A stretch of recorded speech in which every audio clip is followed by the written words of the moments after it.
Un autre invité ce vendredi, c'est Dr Ibrahim Sori Diallo. Vous le voyez à l'écran, vous qui nous suivez via la page Facebook et notre chaîne YouTube. Il est le président du parti ADC Bok. Bonjour, monsieur le président, bienvenue. Bonjour.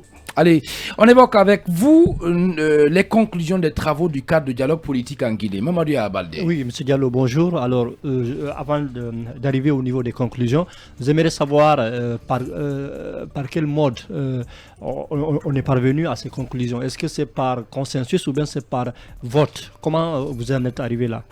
Bon, le principe de consensus a été bel et bien dégagé, mais comme c'était notre point de revendication qu'on a claqué la porte, on a dit qu'il faut que ce soit un vote, raison pour laquelle nous avons exclu toutes les personnes ressources et les femmes qui sont venues du groupement Aoling.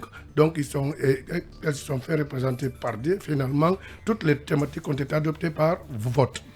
Bien, d'accord. Toutes les thématiques ont été adoptées par vote. Oui, Yara Girassi. Voilà, avant même d'en arriver là, vous aviez quand même relevé des manquements tout au long de ce dialogue auquel vous-même vous avez pris part. Est-ce que vos revendications ont finalement été prises en compte? Bon, c'était une condition d'ailleurs de notre retour autour de la table. Donc, on s'est dit, tant que ce n'est pas réglé, on ne vient pas. Finalement, ils ont accepté tout et on est venu vérifier. Ce qui manquait, c'est que c'était le nombre de personnes qui étaient trop au niveau du gouvernement. Ça a été réglementé, plus de personnes ressources. Donc, nous avons réglé les choses et on a accepté que le point concernant OSE qui n'était pas du tout dans les thématiques soit débattu au niveau de ce thème appelé mise en place des institutions. Bien, allez-y, oui, Diarra. Voilà, est-ce une façon de nous dire que les recommandations qui en découlent ne feront l'objet d'aucune contestation?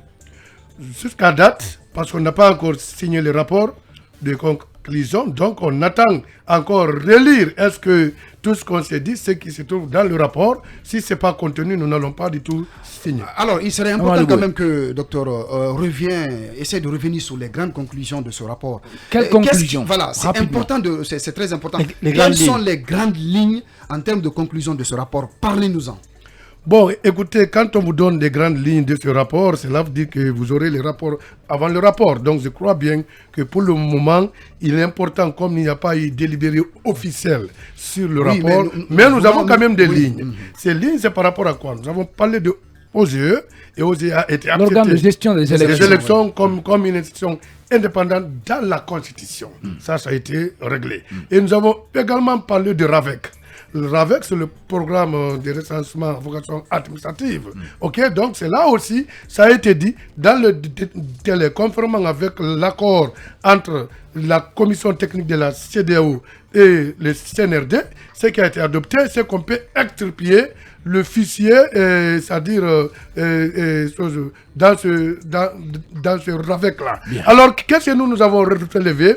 Nous avons estimé qu'il faut qu'on nous donne le chronogramme de ce RAVEC, et d'ailleurs qui a commencé, vous savez, il y a le PN RAVEC qui est un programme qui a déjà commencé depuis 2021, donc et aujourd'hui qui est en cours, parce que la plupart d'entre vous détiennent déjà les cartes d'identité biométrique. Moi en tout cas j'en ai pour moi, et hier, et même les autres qui sont venus pour le dialogue, certains ont eu leurs cartes sur place. Donc c'est pour dire quoi? Ça c'est un programme déjà qui est en cours et qui est renfermé dans les 24 mois de transition. Ibrahim Sori Diallo, président du parti ADC Bok, notre invité exceptionnel ce vendredi. Diana Diallo. Oui, monsieur Diallo, j'ai deux questions, mais je vais la mettre en une. C'est par rapport à l'inclusivité en fait de ces conclusions-là. Aujourd'hui, les facilitatrices auraient dû remettre aujourd'hui, je crois, les conclusions, le rapport à monsieur le président, ce qui a été reporté. Oui. Et pourquoi? Est-ce que c'est parce que ces conclusions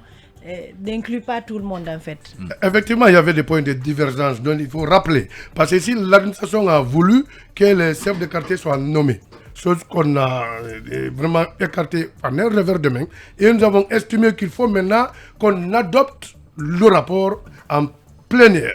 Parce qu'on ne peut pas nous faire signer un rapport qui n'est pas adopté s'il y a eu des modifications pour qu'on puisse comprendre. Certainement, ce sont ces points, entre autres, que le gouvernement n'ont pas du tout accepté, qu'ils veulent qu'elles soient acceptées et ça ne marchera pas. Lorsque nous votons 2 points, nous avons dit que les chefs de quartier seront élus par une élection directe. Donc, on n'a pas besoin. Leur argument, c'était de nous dire que ce ne sont pas des circonscriptions électorales. Je dis non, on peut faire un vote direct.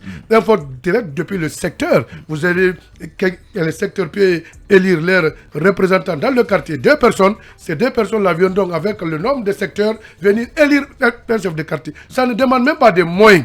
Donc, c'est demande seulement une supervision des partis concernés. Khalil Kamara. Docteur, est-ce que vous avez confiance pour la réussite de ces dialogues? Ça, c'est la première question. La deuxième question, c'est que vous êtes considérés comme les marionnettes du pouvoir. On se rappelle, vous étiez avec M. Alpha Condé. S'il a échoué, beaucoup de personnes pensent qu'il a cru en des partis politiques comme vous. Est-ce qu'on peut dire aussi, avec cette transition, que vous cautionnez ce qui ne devrait pas l'être? Bien, quand vous parlez de marionnettes, c'est trop dit. Restons dans le cadre des explications des choses. Dites alors que vous avez accompagné Alpha Condé. C'est vrai, j'ai accompagné Alpha Condé en tant que candidat, mais pas en tant que membre du DRPG. Je suis politique, j'ai compété à toutes les élections nationales. Les élections auxquelles j'avais les moyens pour participer, qui sont des élections législatives, je suis venu et je suis devenu député. Pour les élections présidentielles, il fallait que mon parti cherche à faire des alliances. Et Alpha Condé a présenté un programme qui a vraiment séduit le parti et nous sommes venus avec lui. Si aujourd'hui, Alpha Condé a fait l'échec, ceux qui l'ont poussé à faire l'échec, c'est bien entendu ceux qui étaient dans son gouvernement. Oui, mais sauf qu'on dit que vous avez cautionné le 3e mandat. Non, je suis désolé de voir que moi, on me dit que j'ai cautionné le 3e mandat. Et ceux qui ont participé lors des élections de ce 3e mandat-là, ils sont qui? Ah oui, vous faites allusion à qui? Non, je ne fais allusion à personne. C'est à vous de définir. Non, mais assumez-vous. Non. C'est l'essentiel de savoir. Moi, je n'étais pas candidat. Ne parlez pas en parabole là. Si tous les candidats à ces élections-là étaient vraiment réticents, ils refusaient Alpha Condé si elle n'allait pas aller. Non, là vous faites du Tenan Diawara, sans Tenan Diawara. Allez-y, Mamadou Baldé. Alors, M. Diallo, sans doute la dernière question. Vous qui on est talonné par le temps. Vous qui avez assisté en tout cas à ces débats, à ce dialogue-là, est-ce que vous n'avez pas senti quelque part à travers peut-être les facilitatrices une certaine manière de la part du CNRD de vouloir orienter les choses, de vouloir en tout cas orienter ou contrôler un peu les débats et surtout les conclusions qui en seront issues? Bon, effectivement, les facilitatrices ont estimé à un moment donné qu'elles avaient le monopole du débat, mais on les a fait comprendre. Leur rôle, c'est de faciliter. Ils ne sont même pas une partie prenante, parce qu'ils n'ont pas une voix de décision. Elles ne voteront pas. Donc, elles facilitent pour nous rapprocher du CNRD, qui doit être face à face avec nous. Le CNRD a été représenté par le département des MATD, qui était là, à nombre, je crois bien, de 12, et que les coalitions des partis politiques, voilà les équipes.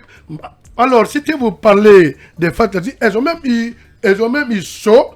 Pourquoi? Parce qu'à des reprises, nous avons claqué la porte tant que les choses ne sont pas réglées. C'est pourquoi j'avais dit à nos collègues du trio, on les a dit, venez autour de la table, bloquons les choses là. Mais quand vous restez dehors dire que nous avons réglé le problème des détenus qui se trouvent à la maison centrale, ceux qui sont inquiétés par la CRIEF, nous avons dit qu'il faut les mettre sous résidence surveillée à sortir de contrôle judiciaire. Voilà. Nous avons dit les Fonike Mangué, il faut les mettre sous contrôle judiciaire, enlever là. Nous avons dit pour ceux qui sont sous contrôle judiciaire, les 9 leaders, il faut lever. Donc c'est des choses qu'on a réglées autour de la table. Allez, merci beaucoup Dr Ibrahima Sori Diallo. Il ne nous reste plus qu'à vous dire merci puisque le temps n'est pas gagnant avec nous. Merci quand même d'avoir répondu à notre invitation. Merci, c'est moi qui vous remercie. Je demande sûrement à votre agent de régler les mots, le vocabulaire. De retirer le terme marionnette. Je rappelle que vous êtes le président du parti ADC Bok.